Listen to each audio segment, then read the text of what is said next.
Bonjour tout le monde, donc on a un exercice sur calcul de réacteur.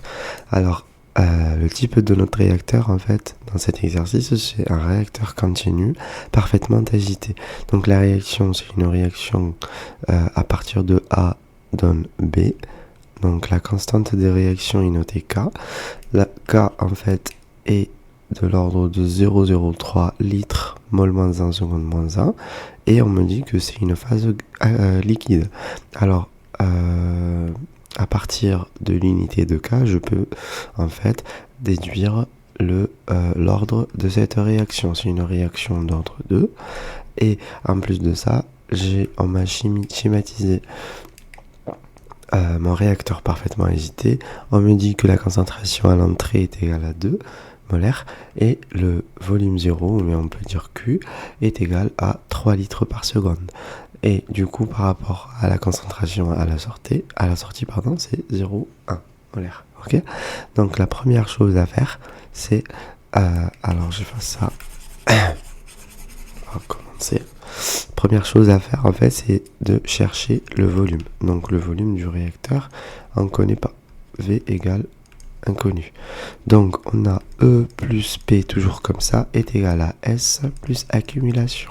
Je me rappelle que accumulation pour un réacteur parfaitement agité est égal à 0. Ok. Donc pour E, c'est quoi? C'est F à 0. Je peux dire à 0 ou bien AE, à entrée. Ok. Pour P, c'est alors je mets le plus là, mu de A R de A fois V, qui est égal à quoi? S, c'est F, A, on peut mettre AS, ou bien A directement. Ok. Voilà. Maintenant, alors je vais venir pour le coefficient stoichiométrique, je vais venir le mettre 1 à la place. Comme ça, il ne me reste plus qu'à écrire FA0 plus RA. Bon, plutôt c'est moins RA. Pourquoi? Parce que A c'est un réactif. Et donc tout ce qui est réactif, le coefficient stoichiométrique il est négatif. Ok. Donc voilà, donc c'est pour ça, d'où l'apparition de cette charge négative ici. Alors RA fois V qui est égal à F à S. Ok. Voilà. Maintenant, je cherche mon V.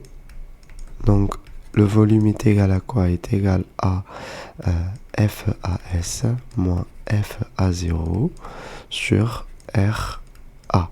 Ok. Bon, voilà, sur F A. Attendez, voilà. Ok.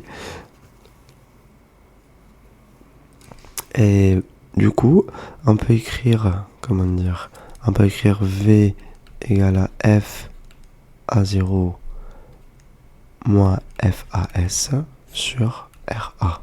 Ok. Comme si j'avais mis la charge négative ici.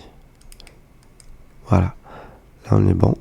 Du coup, pour RA, pour une réaction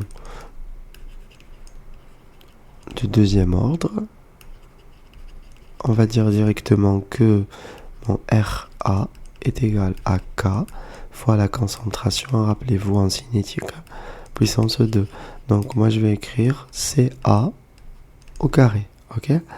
Donc CA ça va être CAS à la sortie. Ok. Donc là pour V, il devient égal à F à 0 moins FAS sur K. Ça c'est RA qui est là. Ok. Donc je l'ai réécrit là. CAS au carré. Ok. Voilà. Donc on peut dire que ça c'est égal à...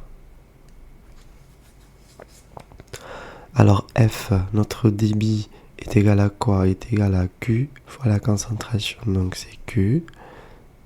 Q0, ça c'est égal à V0. Ok, c'est la même chose. Fois CA0, la concentration à l'entrée. Nous on a noté E ici au début de l'exercice. Donc je vais du coup rester avec A0, ok. Et ça c'est Q, je vous ai dit c'est Q. Donc là, fois c'est A0, moins, pour AS, FAS c'est Q0, ça change pas, ce qui rentre va sortir, c'est un réacteur parfait. Alors c'est AS, ok. Voilà, donc sur K fois CAS au carré. Donc on va faire une petite application numérique. Alors pour Q0, on a 3 litres par seconde, fois CA0, ou bien CA à l'entrée, c'était 2 molaires, moins Q0, c'était 3 fois 0,1 molaire. Sur K, c'était 0,03 fois 0,1 comment dire, au carré, ok. Donc ça va être, après calcul, pardon, 19, 10, 3 litres, ok. 19, 10, 3 litres, comme ça. Et voilà.